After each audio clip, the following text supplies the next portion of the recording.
Let's go to the United States. President Donald Trump said he had ordered the deployment of emergency medical stations with capacity of 4,000 hospital beds to coronavirus hotspots around the country. Let's listen in. It is absolutely critical that Americans continue to follow the federal government's guidelines, so important about social distancing, non-essential travel, and hand washing. Defeating this unseen enemy requires the help and commitment of every single American. I want to just say that Senator Rand Paul, a friend of mine, he's been a great friend of mine. He's been always there when we needed him, when the country needed him.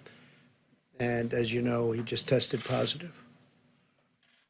Jose Diaz-Balart, spoke to him yesterday, tested positive. And some people are they're getting quite close to home, and it's a terrible thing that's going on. The hidden enemy, I call it the hidden enemy. Our goal is to get relief to Americans as quickly as possible so that families can get by and small businesses can keep workers on the payroll. This will help our economy. We want to win the war with as few, if you look at it, just deaths as possible. We want to have as few number of deaths as possible. Today I'm announcing action to help New York, California, and Washington ensure that the National Guard can effectively respond to this crisis. The National Guard, these are tremendous people. They're fully on alert. We've signed what we had to sign, and it's been activated. We're dealing also with other states. These states have been hit the hardest. Actually, pretty much by far, you could say the hardest. Everybody can see that. Just look at the numbers.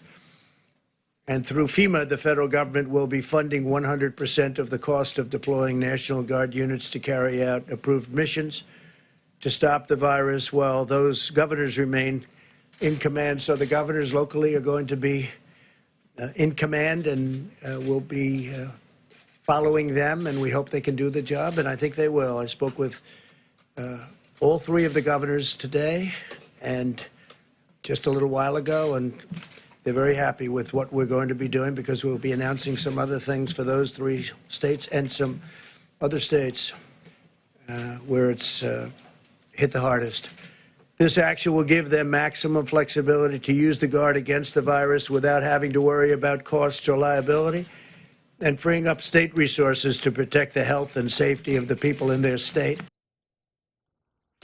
The respiratory virus, known now officially as COVID-19, has reached every continent except Antarctica and every state in America since emerging in Wuhan back in December.